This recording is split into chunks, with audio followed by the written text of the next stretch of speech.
Welcome to my channel. ఈరోజు అమ్మ వంటల రుచిలో ఆరోగ్యకరమైన బెల్లంతో గోధుమ పిండి గవ్వలు ఏ విధంగా తయారు చేయాలో ఇప్పుడు చూద్దాం. ముందుగా ఒక బౌల్లో 1 కప్పు గోధుమ పిండిని వేసుకోవాలి. తరువాత 1 టేబుల్ స్పూన్ గోధుమ రవ్వ వేసుకొని కరిగించుకున్నటువంటి నెయ్యి 2 టేబుల్ స్పూన్లు వేసుకోవాలి.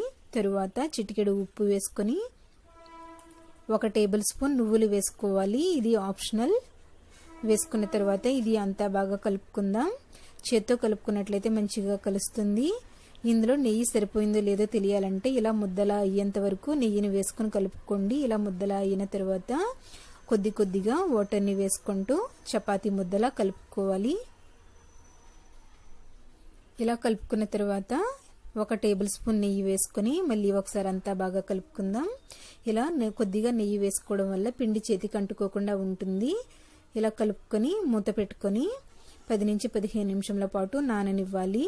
15 నిమిషాల పాటు నాననిచ్చిన తర్వాత మళ్ళీ ఒకసారి అంతా బాగా కలుపుకొని చిన్న చిన్న ఉండలుగా తయారు చేసుకోవాలి. ఇందులో గోధుమ రవ్వ వేసుకోవడం వల్ల క్రిస్పీగా టేస్టీగా ఉంటాయి. అలాగే నెయ్యి కూడా సరిపడినంత వేసుకోండి. అప్పుడే గవ్వలు క్రిస్పీగా వస్తాయి. తరువాత గవ్వల పీటకు కొద్దిగా నెయ్యి రాసుకొని గవ్వలు తయారు చేసుకోవాలి. ఇలా చూపిస్తున్న విధంగా గవ్వలు తయారు చేసుకోండి. మధ్య మధ్యలో ఇలా నెయ్యి రాసుకుంటూ గవ్వలన్నీ తయారు చేసుకోవాలి. ఇలా అన్ని గవ్వలను తయారు చేసుకున్న తర్వాత స్టవ్ మీద ఆయిల్ పెట్టుకొని వేడి చేసుకోవాలి. వేడైన తర్వాత తయారు చేసుకున్నటువంటి గవ్వలను వేసుకొని మీడియం ఫ్లేమ్లో గోల్డెన్ బ్రౌన్ కలర్ వచ్చేంత వరకు కలుపుతూ వేయించుకోవాలి.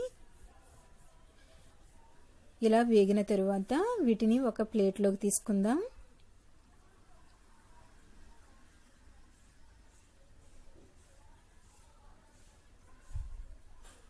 తరువాత స్టవ్ మీద వేరొక కడాయిని పెట్టుకొని 1/4 కప్పు బెల్లం వేసుకోవాలి.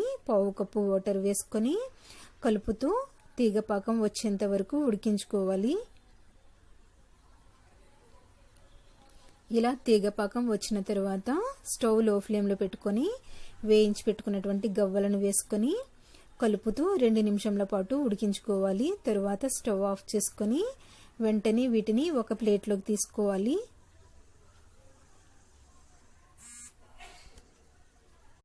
వీటిని అరగంట పాటు చల్లారనిచ్చిన తర్వాత ఇలా క్రిస్పీగా తయారవుతాయి.